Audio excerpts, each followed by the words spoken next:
Assalamu alaikum masu kallon mu da sauraron mu. Yau za mu faɗakarwa akan yadda namiji ke sadu da mace, yadda za su gamsar da juna, su ji daɗin juna. Da fara dai ina magana ne akan maza,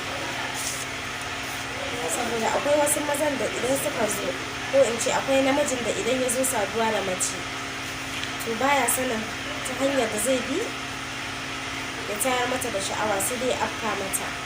To ba haka ya kamata ya yi ba. Bayan kun tsaftace juna, kun sha turaren ku kuna ƙamshi, to sai ka jawo ta jikinka, ka ɗan rungumo ta, sai ka kai bakinta, kana shafa ta, kana kiss, kana mata kiss. Amma fa da tsafta, ba ka tsaftace bakinka, ba haka nan da gaje ba ka afka mata ba. Sai ka tsaftace bakinka, kana mata kiss, kana ɗan taɓa wuyanta haka zuwa bayan kunnenta. Hannunka ɗaya kuma ya kasance a ce yana cikin riganta ne, kana ɗan shafo ƙasan nonanta a hankali a hankali, kana shafawa, kana kuma mata kiss, kana shafa bayanta. To daga nan za ka ji ta ɗan fara maka nishi kaɗan kaɗan, alamar dai saƙon da yana kai mata. Kar ka dina, haka za ka ci gaba da yi a hankali a hankali, har ka kai hannunka daidai kwankwasonta. Ka ci gaba da murza duwawanta, kana ɗan matsa su kaɗan, kana ɗan murza su. To a hankali har za ka zame mata, in ma siket ne, in ma wando ne a tare da ita, za ka zame shi a hankali ba tare da ta sani ba. Can ma nono yana nan, kana matsa shi, hannu ɗaya kuma yana gabanta, kana lailaya mata kan belinta, kana ɗan zara hannunka kaɗan, za ka ɗan ji yanƙyata ya ɗan fara fitowa. Ma'ana wannan ita ce ake kira ni'ima. Za ka ci gaba da shafa nonanta, kana ci gaba da mata kiss, kuma kana ci gaba da wasa a gabanta da gabanta. Kaga aiki uku kenan a lokaci ɗaya.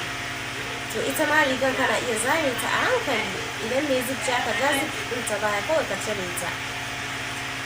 Ka ci gaba da matsa nonon, ka ci gaba da matsawa, kana iya ƙyale kiss ɗin, sai ka kama kan nonanta ɗaya, kana matsa ɗaya, kana tsotsa ɗaya.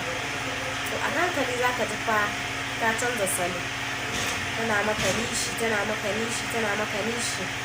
To sai ka ci gaba da tsotsa nonon nan. Wannan hannu kuma da yake kan nonon, to shi kuma sai ka ƙara mai da shi gabanta, ma'ana farjinta kenan. Ka ci gaba da daliliya wannan belin nata, kana ci gaba da liliya shi. To daga nan fa za ka ga ta fara alaman dai mimmiƙewa. To idan akan kujera kuke, to sai ka saɓe ta kawai, sai ku yi gado. To sai ka ci gaba da sarrafa ta yadda kake so. Za ka ji tana baka sauti, daɗi. To wannan sauti yana nuna maka cewa wannan saƙo yana zuwa mata inda kake so. To haka za ka ci gaba da sarrafa ta.